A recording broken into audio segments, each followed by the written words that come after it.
multiverse of beer and music. Hey everybody, Dr. Tangent here, and it's a banner day in the multiverse. Don't know if you can see it over my shoulder. Up on the wall is my latest impulse buy. I'll post a picture here so you can get a better look at it. Those are skateboard decks featuring the art of the album cover of the new album from the Maryland alt metal blues rock stoner rock band Clutch. That is Slaughter Beach album cover, and the two of the decks are signed by all four band members. So definite big impulse buy, but I love Clutch, and you should too. Of course, when you're doing Clutch, it only makes sense to do probably their most popular song, Electric Worry, and that's what ties in to our beer today. Today we are drinking a beer called This Is Barleywine. Get a little closer look, you'll see that familiar meme of the raccoon sitting in the house fire, and he's usually saying, "This is fine." But on this can, he's saying, "This is barley fine," because this is a barley wine. It's an American barley wine from Hysteria Brewing in Pasadena, Maryland. Weighs in at 12%, and they didn't give me a IBU on this. But we'll talk a little bit about barley wines in a second and how American barley wines are different from English barley wines. And all the brewery has to say about this beer is it is a barley wine brewed with apples, cinnamon, honey, and graham crackers.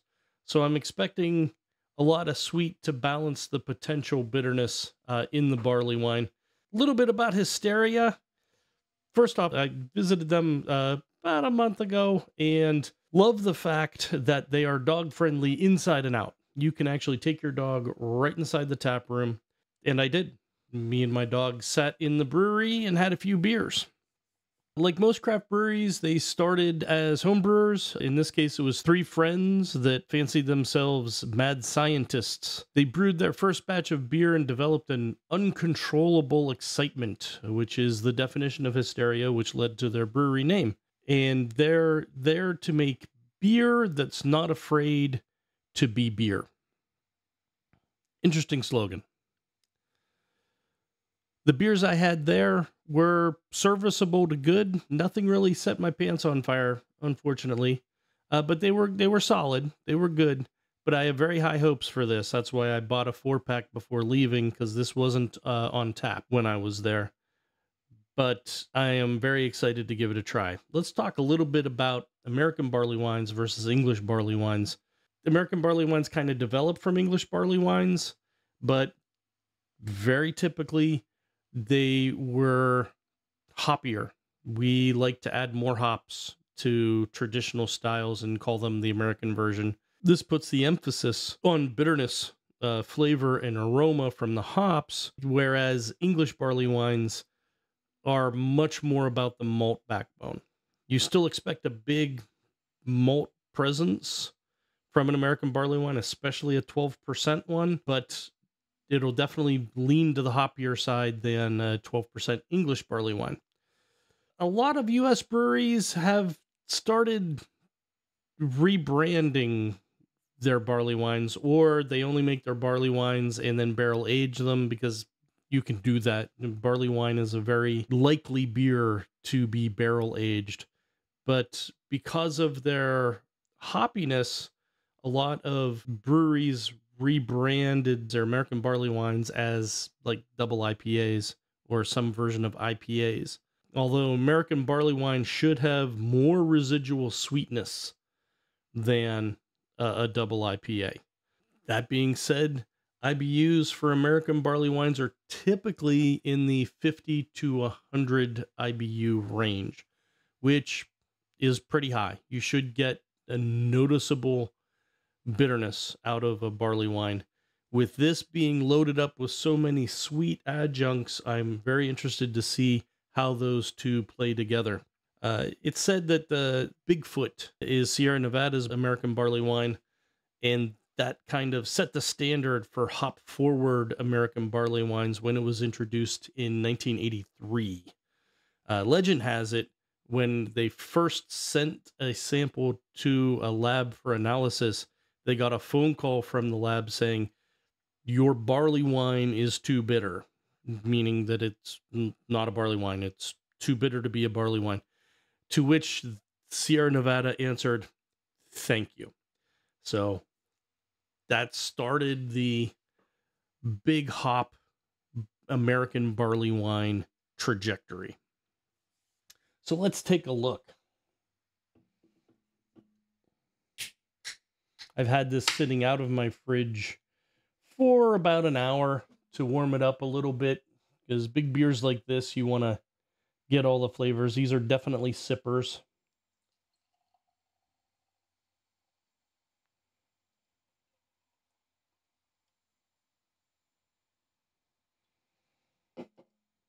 Nice effervescence. Dark amber color.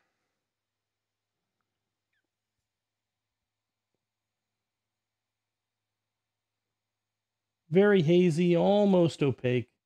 A very substantial but wispy head. I don't know if you can see that in the cameras.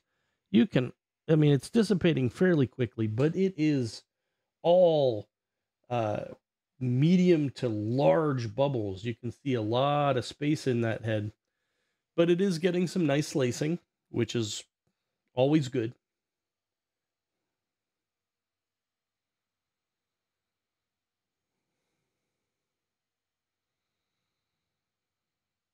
Wow. I'm getting the graham cracker. I'm getting, it smells like a pie. I get some fruits. I get a lot of like caramelized sugar.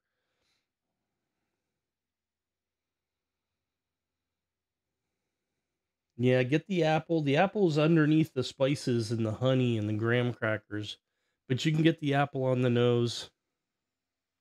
See if I can dig out any hop aroma on the nose.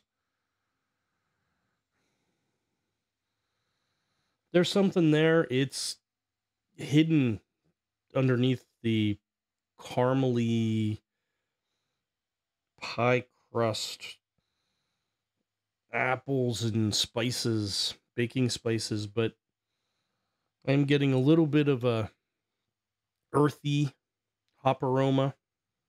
Let's try this.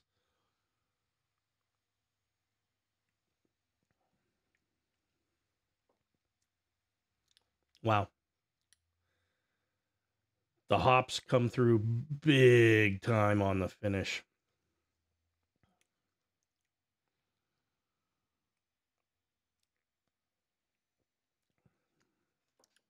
In front of the tongue, first sip, it's all caramely apple pie flavor. Very sweet, but that very quickly gives way to a super firm bitterness and dry finish.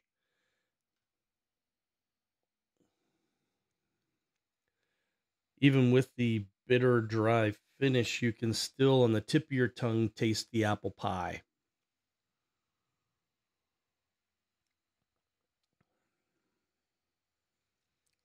Definitely interesting. Definitely different.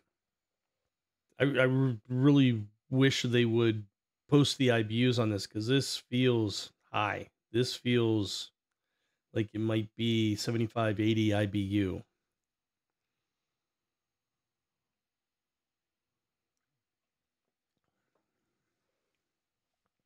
It's an odd combination, having this sweet apple pie flavor on the front of your tongue, but this strong hop bitterness at the back of your tongue. It's really thrown me for a loop a bit. I don't know if I like it. I don't know if it plays well together just yet. Definitely going to have to have some more. But before we get to our song, if you could, if you're enjoying my content, give it a thumbs up, subscribe, leave me a comment. And if you subscribe, make sure you hit that notification bell because I put out new content every week, at least once a week. And if you have questions, I love hearing myself talk. I love interaction. So if you have a question about a song, about a beer style, about craft brewing in general, drop me a note, leave it in the comments. Let's talk. But for now, let's get to our song. Enjoy. All right, everybody. One of my faves, so enjoy.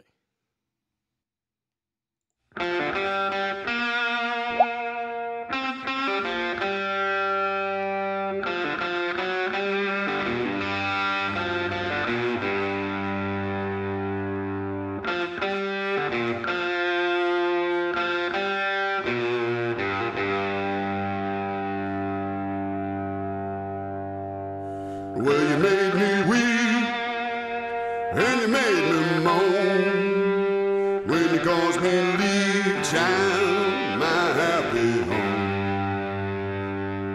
But someday, baby, you ain't worth my life anymore.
Well, you told everybody in the neighborhood what a dirty mistreater, that I was no good. But someday, baby, you ain't worth my life alone.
Well, if I had money like Henry Ford, Lord, I'd have me a woman, yeah, on every road.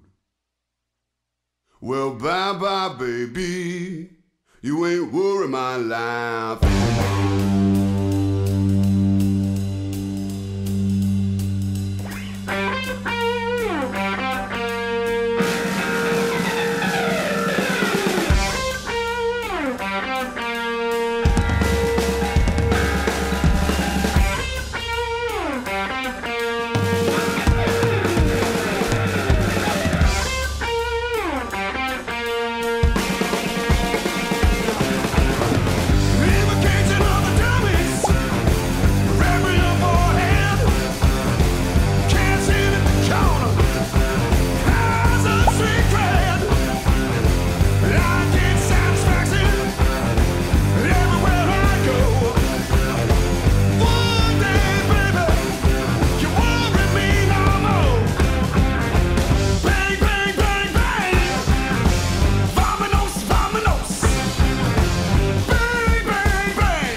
How do you not love that song?